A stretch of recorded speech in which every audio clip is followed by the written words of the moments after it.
So, well, first of all, folks, welcome. If this is your first Digital Drams, then welcome aboard. We love anyone's opinions, tasting notes, questions in the chat. If you've been here before, you know this already. I don't want to be repeating myself, but I'm really excited to be exploring Mezcal today, and we're really lucky to be joined by someone like yourself, Montserrat. You're qualified in Mezcal distillation and the history of this. Do you want to, and you speak, is it 6 languages? Do you want to tell us a bit about yourself before we get started? Yeah, I've been living around the world. I was very curious. That's also the spirit of the Lost Explorer, Mezcal.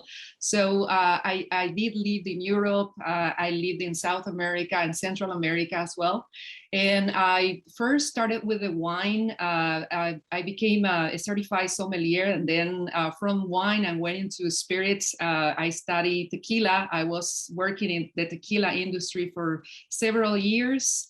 I was awarded with the T award in tequila. Is the highest award in the industry as a tequiler. And then once I discovered Mezcal, that was it. I fell in love with Mezcal because the beginning of everything, I believe, is Mezcal. Tequila is actually a form of Mezcal, but we want to talk more about that. So then I became a tequiler or master Mezcalier. And so that's what I do now, and it's my passion. So it was a process for me. It's a lot to learn in Mezcal. It's a journey, and that's the journey that I want to share with all of you today. Marvelous. Well, no, we're really excited. I mean, we've had some big names and heavy hitters on the Digital Drams over the years, but your qualifications definitely are up there with anyone who's been on. We also, just before we get into the slide, which Tiffany is now sharing with us, we do have an optional food pairing that was recommended beforehand. So don't worry, anyone listening at home who might not have it with you. It's totally not 100% necessary. But do you want to just explain a bit about that and maybe the order that we're going to be trying the Mezcals in? Yeah, so we want to make it today very interactive. So we want to start actually not in the order of explaining the whole history and then going through the processes and then tasting. So we're going to be tasting in between. So we're going to stop at some point and we're going to taste because we have to relax. And Mezcal, it's a very mystical spirit too. So we're going to get all in tune with the nature. You see this landscape of agaves right there. That's our homeland, Oaxaca, the southernmost states of Mexico. And yeah, so we're going to, if you feel free, please to interrupt me at any time. If you have questions, if you have any suggestions, opinion about what you're tasting, about what you're listening. So please feel free to interrupt me anytime. Marvelous. So where do we want to start? Okay, so let's start by saying I like to start with a slogan or phrase by John Green that says, "Before we found ourselves, we have to get lost." So that's kind of like the spirit of the Lost Explorer, truly handcrafted spirit made in Oaxaca. That's the state that today produces the most of the mezcal for the world. We celebrate the earth because we are made with the rhythm of the nature, elevating the soul to live curiously. If we are here today, I believe it's for a purpose, it's for a reason, it's because we are curious and this is our nature. So today we're going to explore into this fascinating liquid, and we are going to start with this video right now. By our founders, David DeRochelle and Tor. Marvelous. Do you want me to share that, Tiffany, or? Yeah, that would be great. Yeah, thank you. Yeah, I just wasn't sure if this was, I thought it was a bit in a second, but so yeah. Yeah, that explained a little bit, just as an introduction, how these two explorers got lost in Mexico, in the state of Oaxaca, and actually fell in love with the liquid. And this is a true partnership between the master distiller, or maestro mezcalero, as we say it in Spanish. Yes, go ahead and then I'll go ahead. No, because that quote really meant a lot to me, because people have been telling me to get lost my entire life. So it's great. But here's the video anyway. Thank you. Curiosity is fundamental to how we've evolved as a species.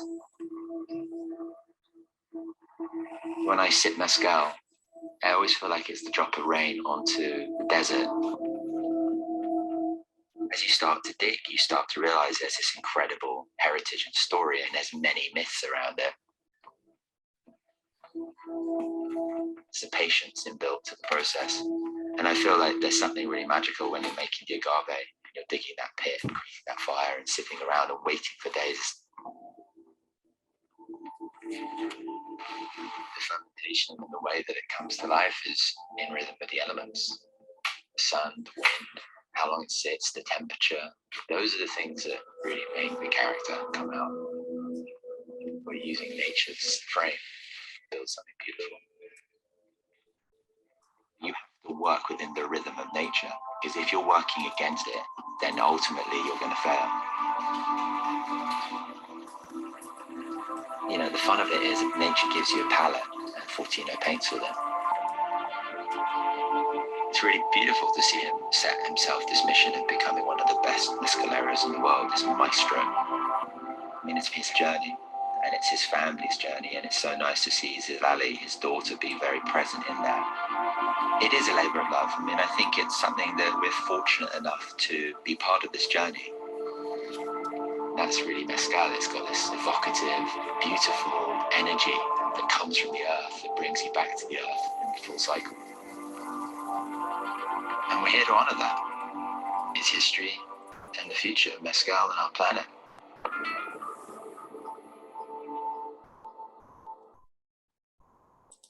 Awesome. Thank you. Thank you very much.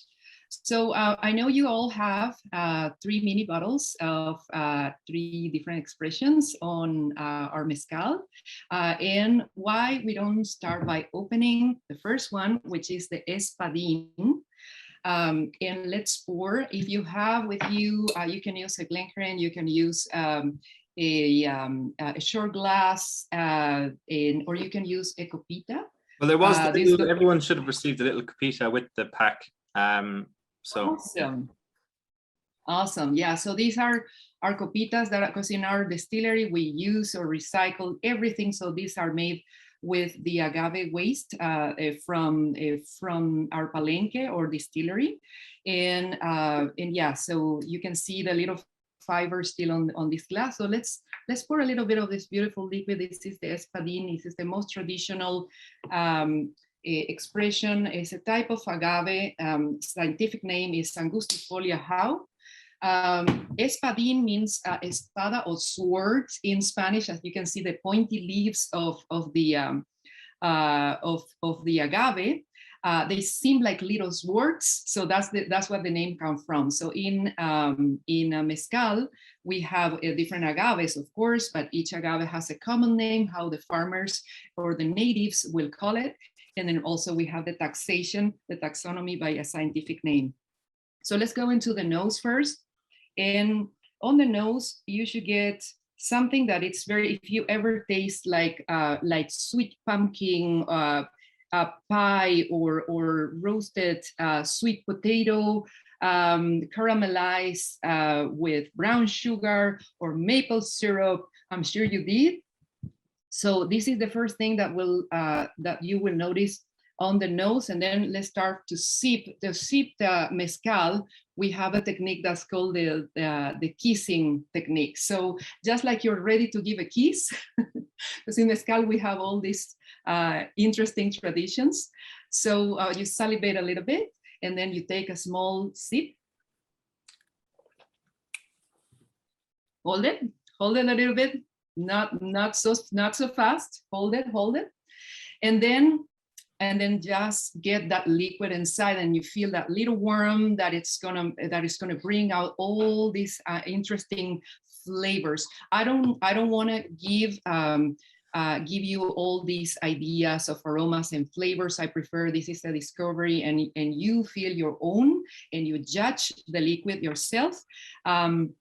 But in this case, we have some basic aromas and flavors that we are going to taste. And this is the way an espadín agave should taste like, or an angustifolia how agave. These are the characteristics that are within the DNA of the plant, but also many of these flavors will form during the cooking, and then of course the fermentation, and we'll talk more about that later.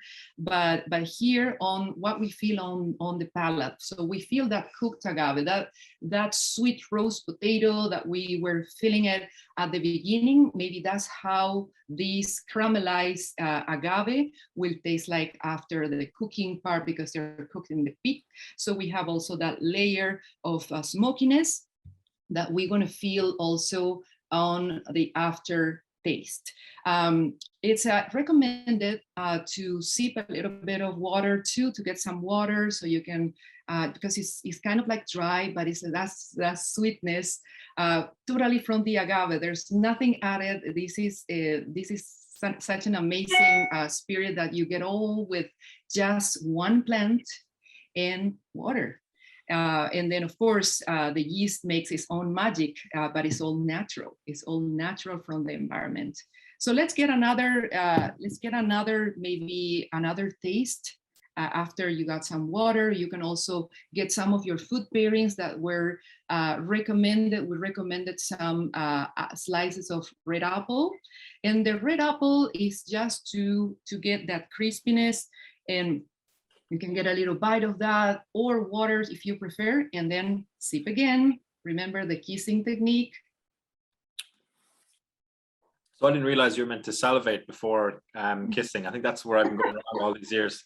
That's what they say in Mexico. So no, that's a good tip. I must remember that now.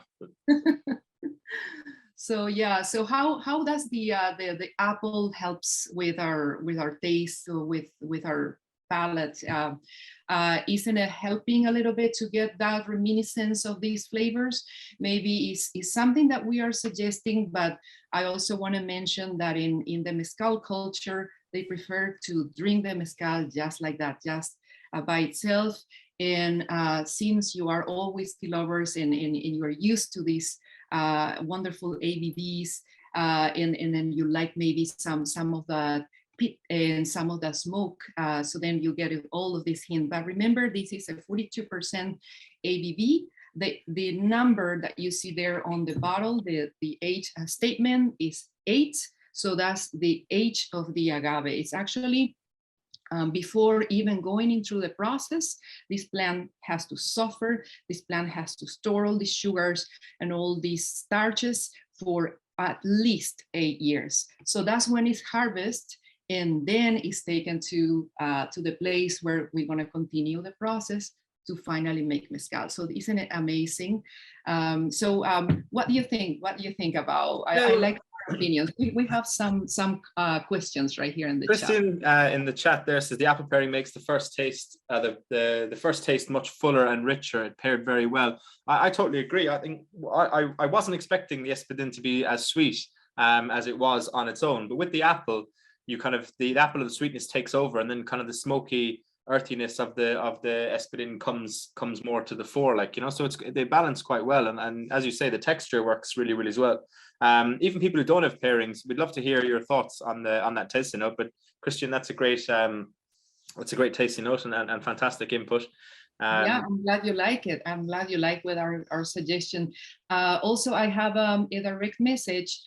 They want to know if mezcal storage is in oak, if mezcal storage is in oak casks.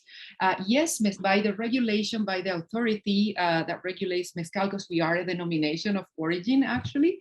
Yes, it's allowed. It is allowed, and it's a category. It can be a reposado or rested for 3 months and up, or an age or añejo, which is 1 year or more. But in our case, we wanted to present a full range of mezcal that is absolutely not store or age at all. Everything comes from the plant. So all the flavors, all that you're gonna taste today, it comes just from this agave species, which is the espadín or angustifolia how. And isn't it beautiful to be able to taste that from the plant? That's why we say that we are so connected to the nature and what Mother Nature offered to us.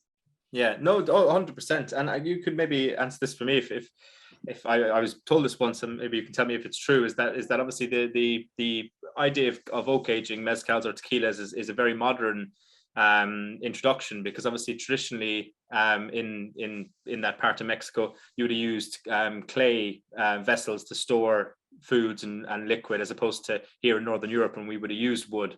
So it just wasn't part of the tradition. Is that true? Yeah, it wasn't part of the tradition in Mesoamerica.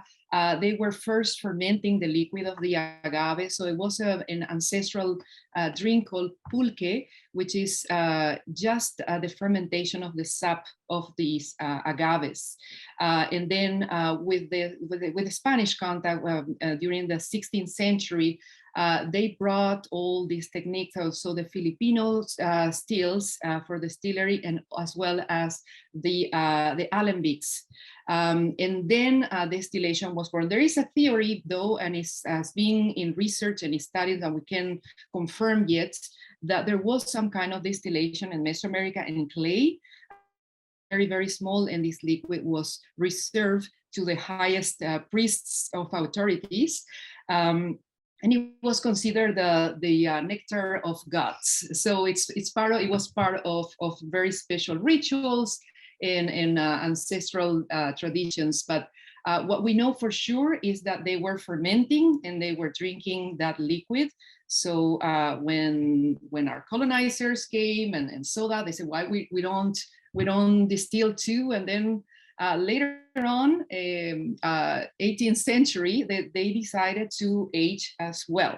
So it's a very, very long story of contact and exchange, but it's fascinating because yes, we did learn a lot from all these processes and cultures, but at the same time, here, since it's our first mezcal tasting, we wanted you to all taste the pure expression of the plant, and then you let me know what you think, and then we can go into next time probably into aged mezcal. But the tradition is to drink just like that, is to taste the plant and everything that the plants can bring. No, fantastic. And Jenny is asking the chat here, can you please explain the age statement on the bottle? Oh yes, so the age statement on each bottle, that's the age of the agave. So the agave plants can grow for up to 20. Some of them, they're very, very old, because these, especially on the wild agave plants. But our maestro considers that after 8 years, the plant is ready with all the sugars that has been accumulating. Also, the agaves can be harvested any time of the year. It's not like in wine that we have seasons. For the agave plants, they can be harvested any time of the year, but also we have to respect the timing. In other spirits, like in tequila, they will start harvesting agaves sometimes at 4 or 5 years of age. In mezcal, we have to wait a lot more, because everything that we want to work with is the sugars that then the yeast will eat, that will be transformed. And that's why we need to wait that much. So espadín is one of the most common species of agaves for mezcal making, because it's so versatile and it grows very well and very widely everywhere in the state of Oaxaca, but also in some other states. It's a very big denomination of origin. So yeah, so we have the espadín at 8, and then we're gonna taste later the tovala, which is 10. So we harvest after 10 years. And then we do have also our Salmiana that is next at 12. So 12 years for the Salmiana. But the Salmiana agave can continue to grow without harvesting. And then one day we'll harvest at probably 15 or 18 years of age. So it's very, very interesting. There's another question. Okay. Let's see. Can you explain the age? Okay, that was it. I don't know if I answered the question correctly. Yeah, so it's the age of the agave in the TLDR kind of headline. No, that's fantastic. Do we want to come on to the next one? Yeah, so the next slide, we had the honor to be the most awarded mezcal in 2021. Our maestro mezcalero or master distiller, they call it maestro mezcalero, Fortino Ramos.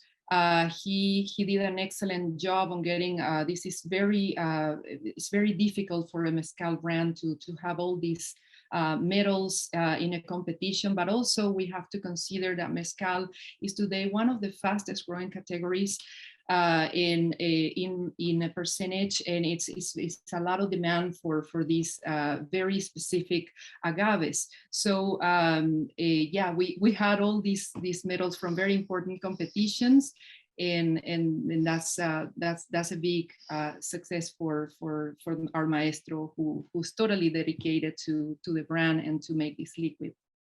Well, that was actually going to be a question I was going to maybe ask a bit later on, but now might be a good time to do it in terms of the growth and popularity in Mezcal in the last maybe 3 to 4 years in this part of the world has been crazy, and same with even the like obviously people have always been drinking tequila here, but I mean it's gotten even more popular now, and you get even mezcal bars and pop-up bars and stuff.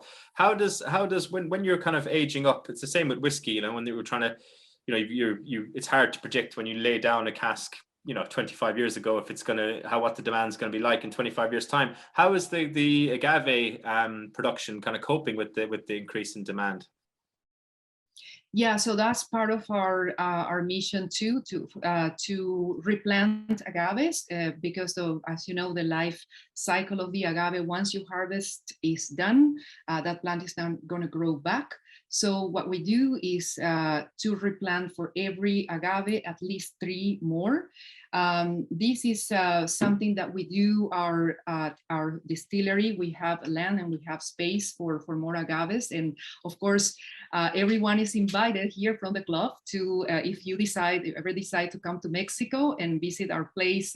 This is where our family, our maestro lives. This is home too, and then you can see all these plants. We also have a nursery, and we call it the agave lab, because this plant, depending on the species, can be reproduced by different ways, and we want to talk more about that too.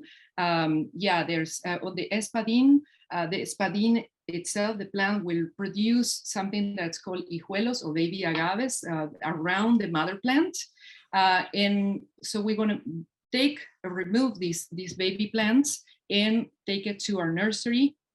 They're going to grow there for 2 years, and then after 2 years, they're going to move to the soil, and they will continue to grow. And that's something very, very important to keep on growing agaves, because if we drink all the mezcal and the demand for mezcal continues to grow this way, we're not going to have agaves anymore. So we have to. This is our mission, to keep on growing the agaves. Some of these wild species, like the ones we're going to taste later. We also have a project to regrow and especially the next one that we're going to taste can be only reproduced by seeds. It doesn't grow any sprouts or pups of agaves, the hijuelos. So it's only by seeds. It takes even longer, and that's a 10-year to grow. So before those 10 years, there's also 2 years for the nursery time. I don't know if you keep on sipping your espadín, how you feel like you want to go into the next expression to make it more interesting. Well, I don't want to speak for everyone on the chat, but my espadín's been gone for a while, so. Okay, so let's pour our tovala, and this is a complete different agave. The tovala in Zapotec is the ethnic language of one of the 16 different ethnic groups of Oaxaca. It means toba means agave, and la means it's in adjectives or the. So it's the agave. Toba la. So it's a native name. Scientific name is Agave potatorum. And I don't know, Tiffany, if you wanna show the image where all the agaves are, so they can see the shape, how different is this agave. It looks like almost like a rosette, or some people say it looks like a lettuce. It's very it's like a very specific, it's very different shape of what you saw on the pictures on the espadín, or images, I'm sorry, on the first images. So the espadín was more like a swardy leaves. In the tovala, it's a much smaller size of agave, and the shape it reminds us of a rose, or a rosette. I think Tiffany's videos is just stalled maybe a bit, but we'll give this a taste in the meantime. Okay, so again, on the nose, here we always notice the cooked agave. Remember, these agaves are cooked on a pit, on an earthy oven, underground conic oven. So we're gonna get a lot of this kind of like a cacao. I taste, I'm sorry, and I can scent some of the some spices, maybe like cinnamon. And then on the palate, let's taste.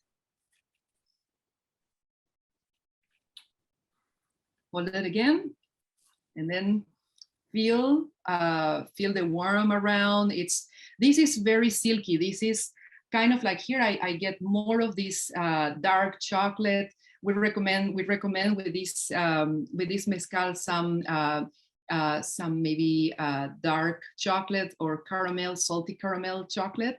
But first we're tasting the agave again itself. It's a very, like say, a very small agave plant, but it contains all these flavors that you're getting now are coming from the DNA, again, from the plant. And here we get some kind of like woody, some kind of a leathery feeling, and it's almost like silky. The tovala mezcal has been considered like an after dinner spirit in Oaxaca. So that's interesting, because it could be like a dessert spirit.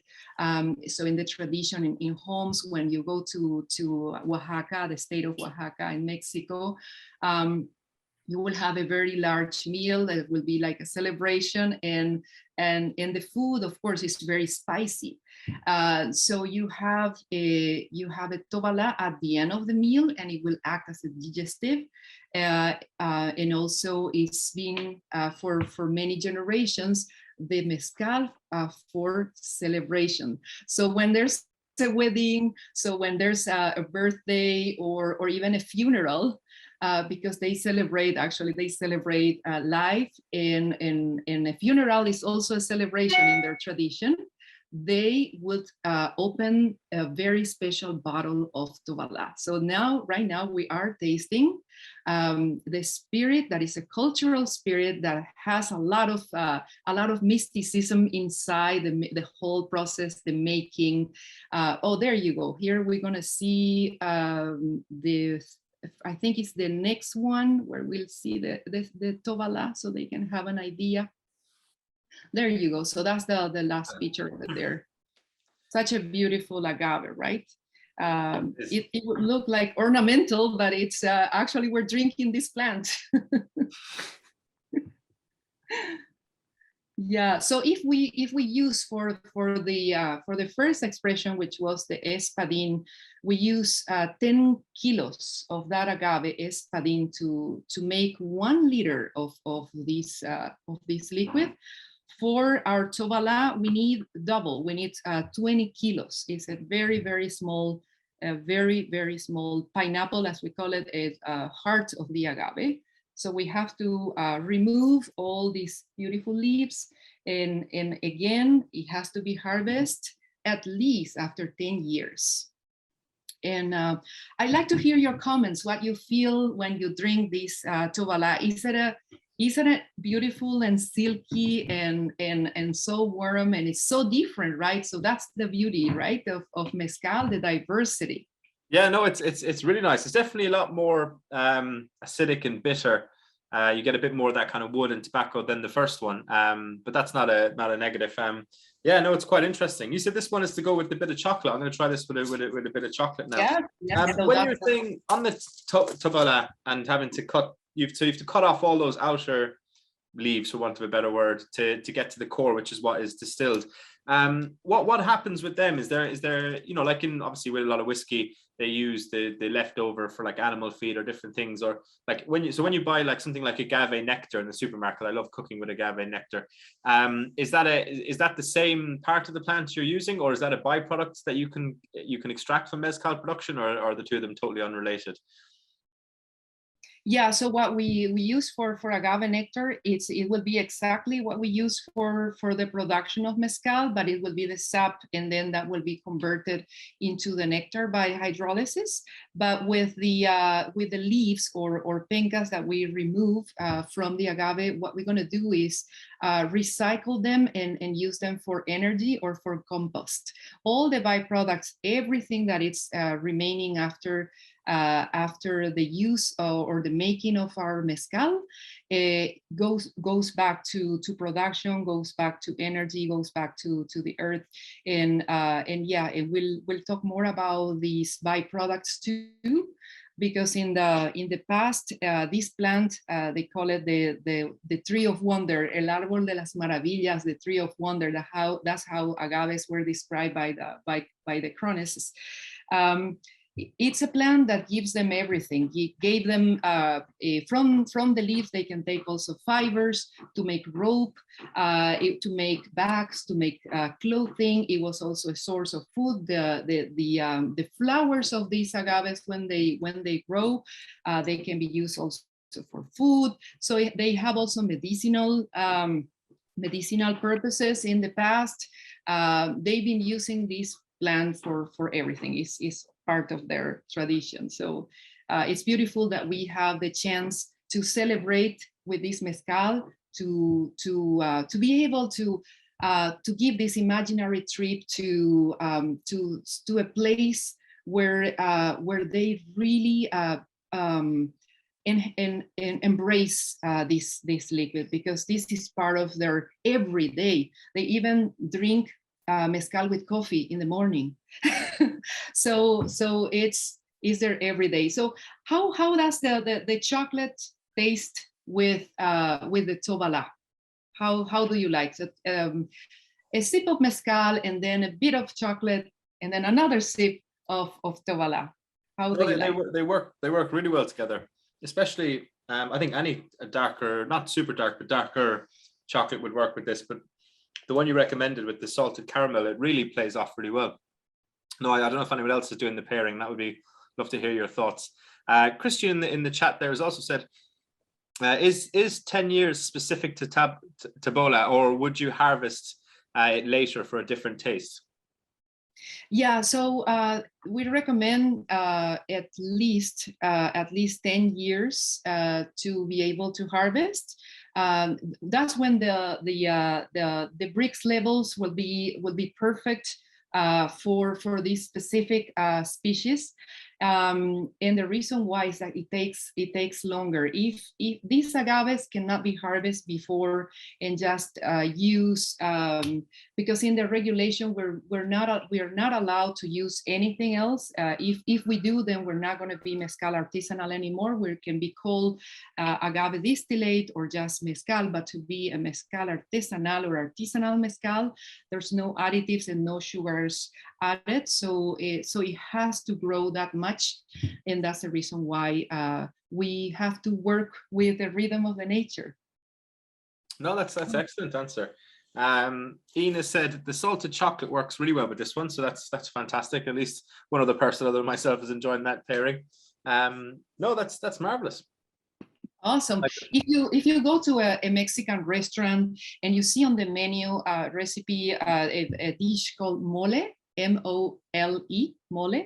That's the traditional food that we have in Oaxaca, and they cook everything with raw cacao. So it's a very long process. It takes almost 7 hours to make, just like it's a very long process to make mezcal too.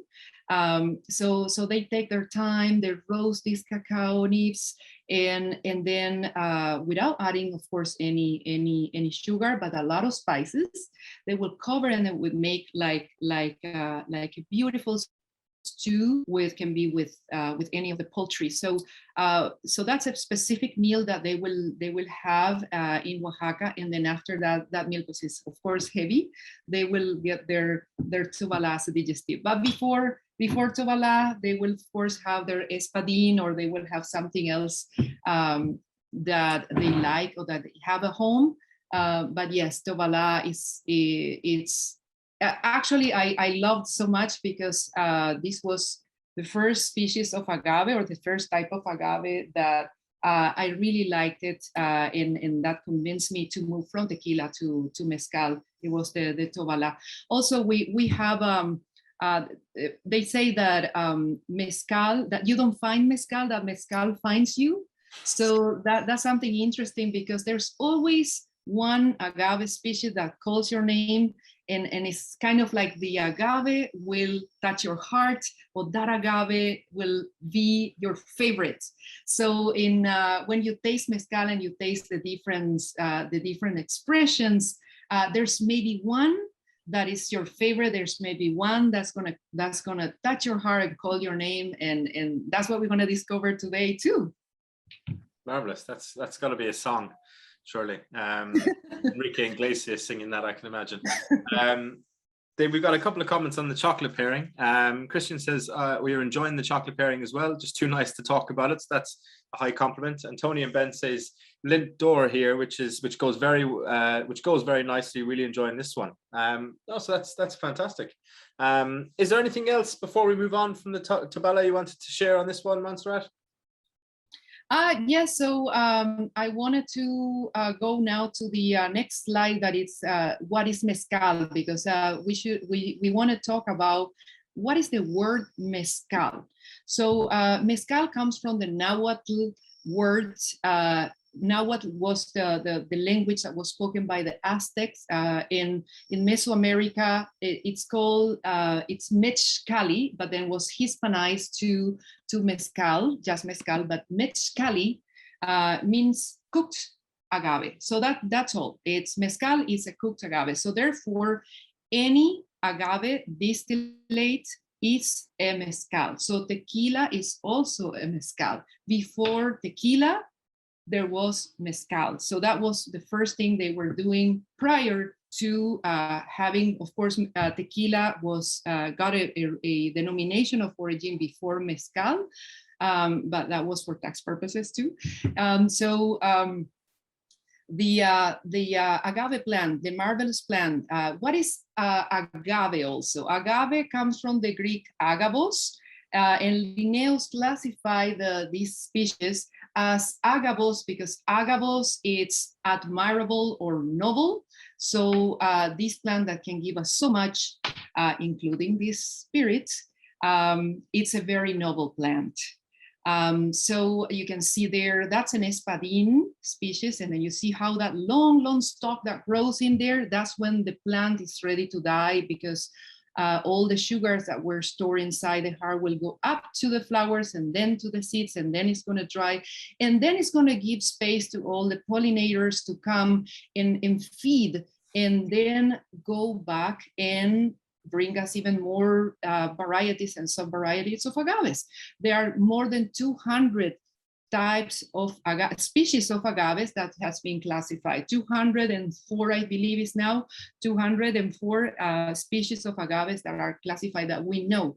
But then there are subspecies, and then we have also a lot of agaves that haven't been even classified. And that's when the fun starts, because then we can taste so much that that is still in the works and in the process. But these people that are originally from this incredible land, they know these agaves, and they just know. And it's an empiric knowledge that sometimes we ask, how do you know when it's ready to harvest? So when? But they know. They say they just They just know exactly when. But of course, when you see the stalk growing, that's when that's the end of the life cycle of the agave. So what we want to do here is to leave some of our plants to grow, first of all, for food, for the pollinators. And then we also want to do it for the diversity, because the more the pollinators will feed, of course, they will continue with this beautiful biodiversity of our region. But at the same time, we want to give space for more natural growth of the agave plants. We can go to the next slide. So just botanical family. Interestingly, agaves are part of the asparagus, the asparagus family. The subfamily is the agavoide, and the genus agave that we spoke about, the noble or admirable plant. And we can go to the next slide. Again, the parts of the agave. Here we don't see really the heart, which is the pineapple, as they say, because it looks so much like a piña, like a pineapple.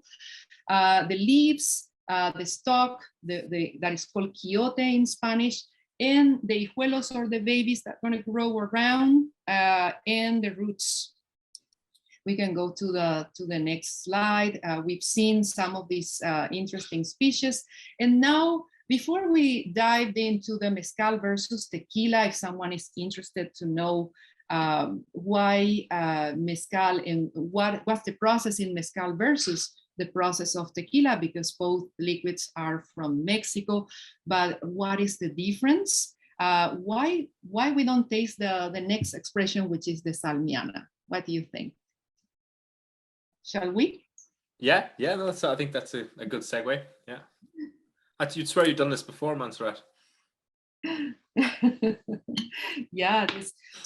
This is so incredible. 12 years. This is the one of the highest, largest, or a giant agave species. Salmiana is because the taxonomist's last name was Salm, so Salmiana. But the common name or native name is agave verde, or green agave.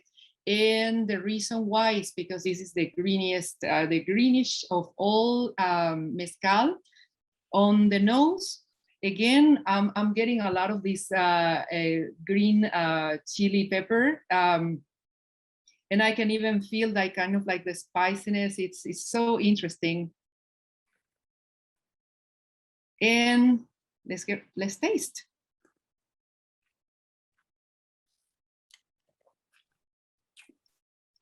And here we open our mouth, and we can even get more of this green. I'm getting celery. I'm getting also some of the spice, like maybe crushed black pepper. I'm getting some lettuce. I'm getting some asparagus. So when I get some grilled asparagus, this is kind of like I'm getting right now, and then it develops. But something nice about these mezcales too is that you can wait a little bit and then go back and revisit, and you'll find a lot more. Again, this chart right there, it's just for us to have kind of like a guidance, but you will feel all in a different way, because like I said, this is a very magical spiritual journey where each agave will talk to you and will tell you what you feel, and there's also a mezcal for a different mood and for a different and it will be your guidance too. Remember that the whole process is very, very mystical. So that's the beauty. How nice is that we can taste. We can go from maybe more a kind of like fruity taste to more leathery, to now a more greenish taste, and it's all coming from the plant. Isn't that amazing, right? 100%. Yeah, there's definitely a lot more kind of vegetation off this one, definitely, in terms of, yeah, you get that chili. I'd say if you boiled bacon in this, it'd be amazing. But no, it is interesting, and yeah, a huge spectrum, as you say, and all from the different plants, not from oak aging or that kind of side of things. Exactly. And we have a comment, a very interesting comment from Christian, that it will be paired very well with the aged steak. Yeah, Yeah, yeah, I totally agree. absolutely. Absolutely. Nice Also, coat de boeuf. I'll share it with you, Christian. you have some olives, right? For the pairing. Some olives, yeah. Awesome. Yes, yes. We like to pair with olives. This will also make a nice aperitif mezcal. I also like it with some Greek cheese, some feta, some goat cheese. This is also because of that malolactic fermentation that we'll talk later. I didn't want to go into much into those details because this is all about sharing first the spirit, and then you can continue to revisit the liquid, and then you can make your own pairings and your own decisions when you want to have this mezcal. But this is our basic mezcal collection. We believe that at 42% ABV, this is the best way to taste. Of course, our mezcal can be by regulation from anywhere from 35 to 55%, all the way to 55%, but at 42, Maestro Fortino, our Maestro Mezcalero, believes that we can get all the full range of aromas and flavors that are that very complex and that are a part of the true essence of each agave that you get into the mezcal. No, that's so fantastic. far, I'd like to know which was your favorite. I really want to know which was your favorite. I must say, so far for me personally, and I obviously wait while everyone else types in their answer, the Tobala, the second one, that was my favorite so far. I do like this one, but I slightly prefer the other one. It's interesting with the pairing, and this is a lovely pairing, but when it was mentioned, the food pairing earlier in the week to me by Tiffany, I went out and studiously bought the list, and I picked up a bunch of olives, and I was walking to the till, and I looked at them, and they were jalapeno stuffed olives. So I was like, oh, I better not get them. And I went back and got the plain green olives. And now, having tasted it, I think it would have gone amazing with the jalapeno olives. But oh yeah, I think so. I think so. Shishito pepper too. They pairs really well, and you can make an evening with your friends, and that's the beauty of this.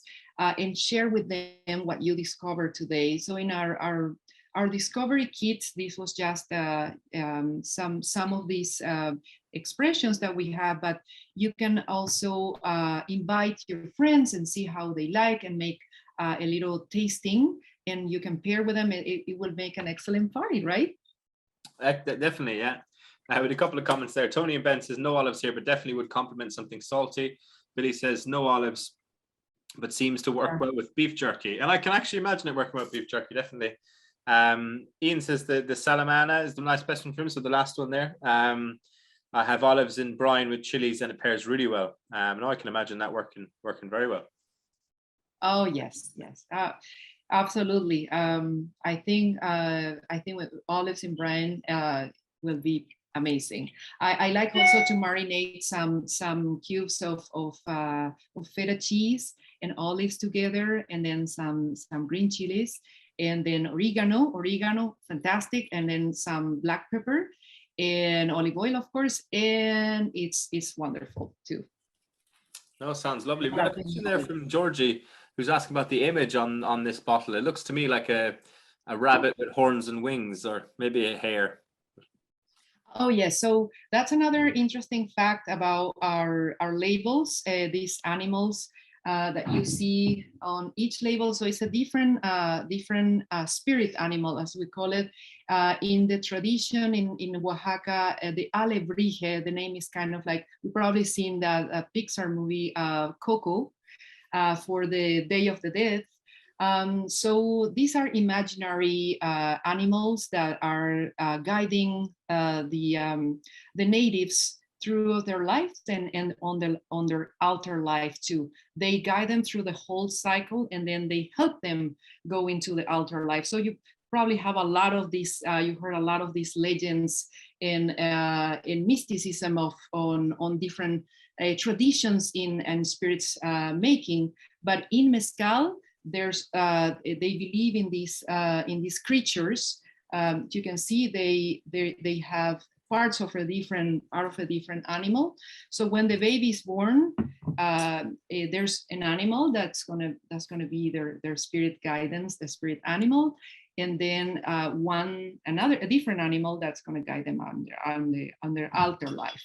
And that's why it has parts of different animals. So we wanted to honor that culture and that tradition and mysticism by having these sacred animals on each one of the labels. So as you see, each of these expressions will have a different animal. So again, I invite you when you come to Oaxaca, you will have it's kind of like a zodiac or an almanac for the Zapotec native tradition, where depending on the day and year that you were born, you have that spiritual animal that and then that animal will have all these specific ways of living that's going to be similar to you. So not only you have your own spirit animal, but you also have an agave plant that probably is gonna conquer your heart. No, that's beautiful. That is very nice. We had a few more comments here with them. Oh yeah, I love this group. They're all about pairing. So yes, absolutely. Yeah, well, there, as you say, Georgie says the last one did work well with jalapeno olives. So there you go. Tony Ben says, think that the Tobala is the winner here. Great evening, many thanks. Salmina, our favorite, says Claire and Ian.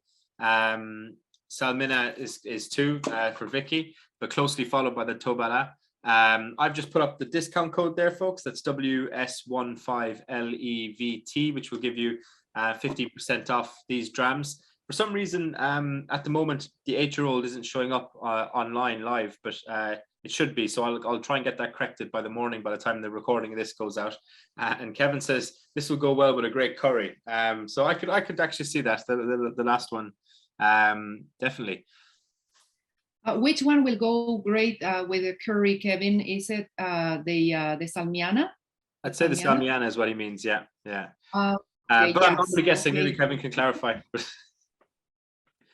Yeah, I think I'm going to try that.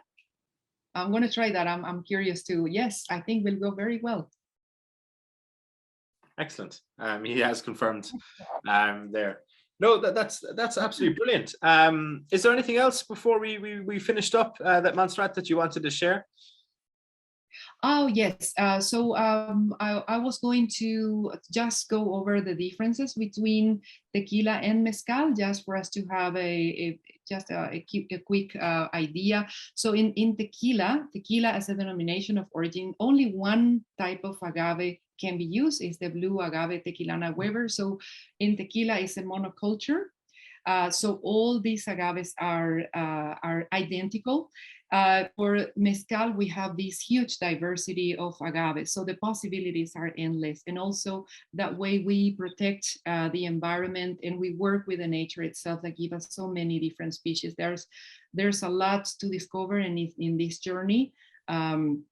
We love that we can work with these different types of agave, and each agave also reacts differently to the terroir. So when we think mezcal, we think about the land, about the soil, about the elevation, about the climate, about the different areas and different regions, and so it's very, very well connected also for wine lovers to go into mezcal. It's very interesting because each agave from the same region will taste completely different, the same species of agave on a different region. So that also will make it more interesting. So the geographical location, a region, the tequila has to be made in specific five states in Mexico, while in mezcal is 9 different states. Today, mezcal is the largest denomination of origin in the world. Is so big because there's so many different states. There's so many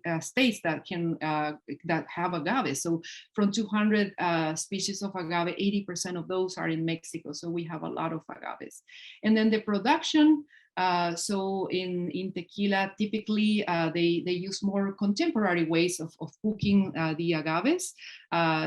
So a brick oven or mampostery oven or diffusers is of course more contemporary, and so the time will be shorter as opposed to in mezcal, where they still cook on underground conic or pit ovens. They fill that up with stones and with reclaimed wood. In our case, we use reclaimed wood, and then we fill it up with all these agaves that were harvested, and then we have to keep it on that way to cook for at least 3 days, 3 to 5 days.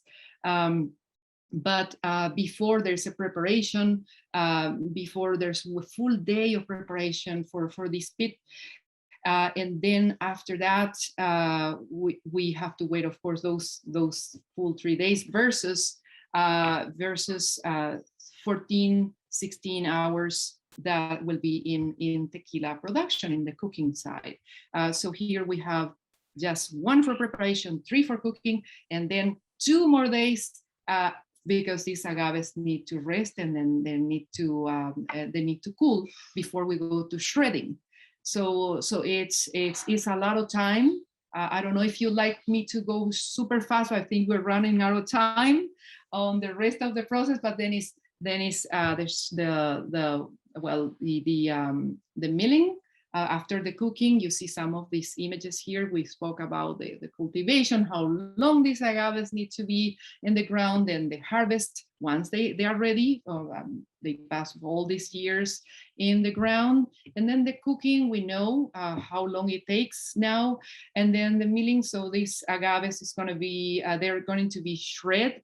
And then from these fibers is where we're going to bring them to the fermentation tanks, and then it's when all these sugars will be converted into the yeast is going to eat them all, and it's going to reconverting into alcohol. The fermentation itself will last. It can last anywhere between 3 to 5 days as well, but this is something that is completely wild yeast.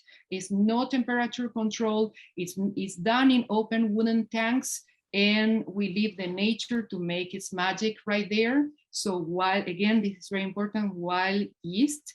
And so just the agave fibers, nothing added, and then water from the well. This is water from the region. The water from the region is also very important. This is water that it's there. And yes, during hot days is our best time for fermentation. During cooler days, probably the fermentation will last for up to 7 days, but it's recommended to always ferment during the hot days.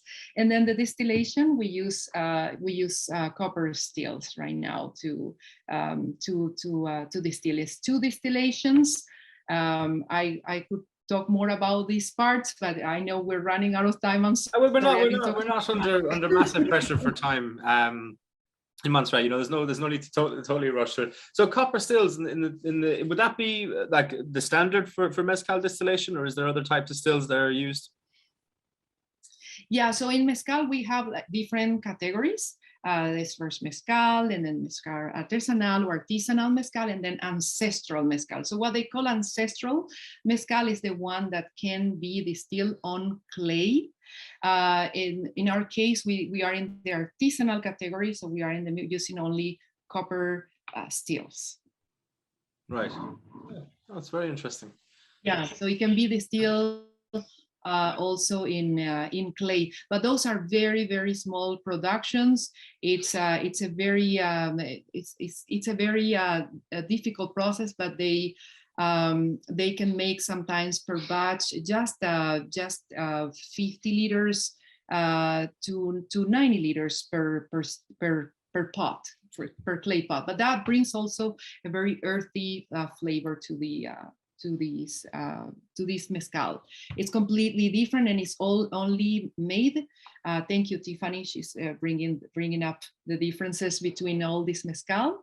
So you will actually see it on the labels when you see mezcal, just mezcal or artisanal, that's where we are. Mezcal artisanal mezcal, and then ancestral, you know that it's going to be distilled in clay. Oh, very cool. And also, by the way, on the back of the label, you have also the image of the plant or design or graphic of the plant, and that way you can see as well some of the notes and where is the still, again, our distillery, and the NOM, this number right here, NOM, it means Norma Oficial Mexicana, so it's the official norms that it shows and proves that our mezcal is authentic, that it's been regulated and checked by the authorities. And then you have the hologram also here on the QR code. You can get more information and geographical location of where our distillery or palenque it's located.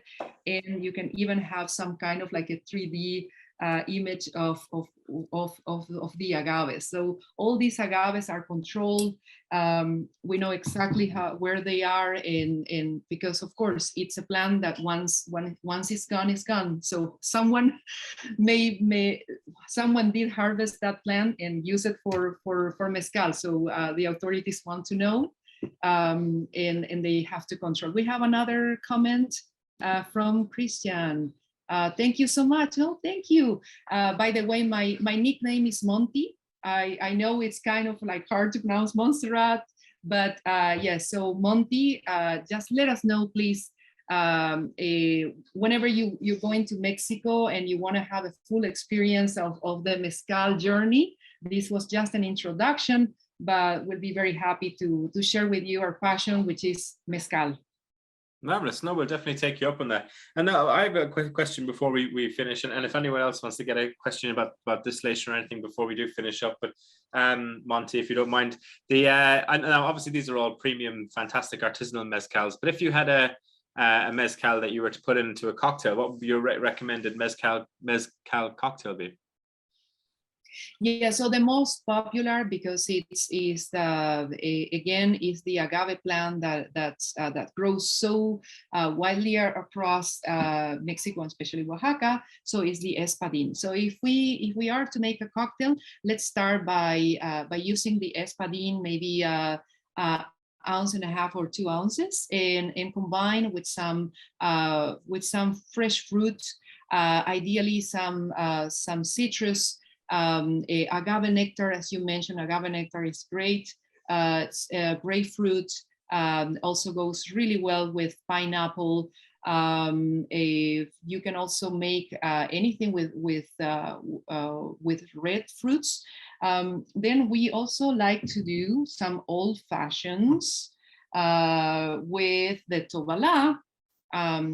Makes a great old fashioned. Also a coffee martini or espresso martini. Just give it a try if you have a tovala. It's so delicious. With the salmiana, I will make a vesper martini. I will make a dirty martini. It's fantastic. Just I can imagine that going amazing in a dirty martini. I must say, one of my favorite drinks is a good mezcal old fashioned. Love it with agave nectar instead of your traditional simple syrup. It's yeah. Excellent. Yeah, we have some more comments. Yes, thank you. Please follow us at the Lost Explorer Mezcal on Instagram. Yes. If you would like to take a picture of your pairings or your experience, or whenever you see the Lost Explorer, please tag us on Instagram and social media, and we'll be more than happy to see how you like our mezcal. No, that's fantastic. Yeah, and as you say, Ian and Claire and Ian both say thank you for a very interesting evening. No, it's been a fantastic evening. I really hope everyone's enjoyed it. So yeah, we'd love, maybe down the line, Montserrat, we can have you back on. I know for anyone who's London based, you're going to be doing a tasting in Piccadilly. So I'm not sure actually if there's spaces left in that, but it might be worth emailing Piccadilly to see if there is. And yeah, that's absolutely fantastic. Thank you so much for your time, and thank you to Tiffany and George for helping out in the background there. Yeah, thank you, George. So I don't know if everyone can make it, but yes, we're going to have that whiskey shop VIP tasting on the 21st. Yeah, 21st. Yeah. Yeah. Yeah, And, the 21st. yeah. I mean, yeah. I mean, I'm not sure everyone on here is a VIP. No, I'm joking. Of course, everyone is welcome, but booking is required if you do want to email if you are in the London area. So no, that's brilliant. Well, thank you, Montserrat. And if anyone has any questions we didn't get to today, just email them on to the link you got the Zoom from, and we'll get them answered for you. Or you could probably ask the Instagram page. I'm sure they'll be answered there as well. And that's fantastic. Thank you again, Montserrat, and I hope you have a wonderful evening. And I hope you. What time is it there in Miami? Also, right now is 3:36, and I'm ready to go to another mezcal tasting at Mezcaleria. So mezcal became very popular. So we have these mezcalerias that are kind of like speakeasy places, and people will go and just have some cocktails first, and then they will taste the mezcal. And there's music. It's a beautiful environment, and I'm really happy to share with everyone. So if you're in the London area on the 21st, I'll be happy to meet you all. And if you have questions about the mezcal, and later we can all answer these questions about the geography or the making, because I'm sorry I wasn't able to talk much about the process, but yeah, it's a fascinating journey for us, for me. Brilliant. Well, thank you once again, and enjoy your evening drinking cocktails and mezcal. So, and we'll talk to everyone soon. We're going to have, for anyone who's still hanging on, we have another tasting going live tomorrow for our next digital dram session. So keep an eye on your email inbox for that one. So brilliant. Well, thanks so much again, and we'll see you all again soon. Thank you. Thank you.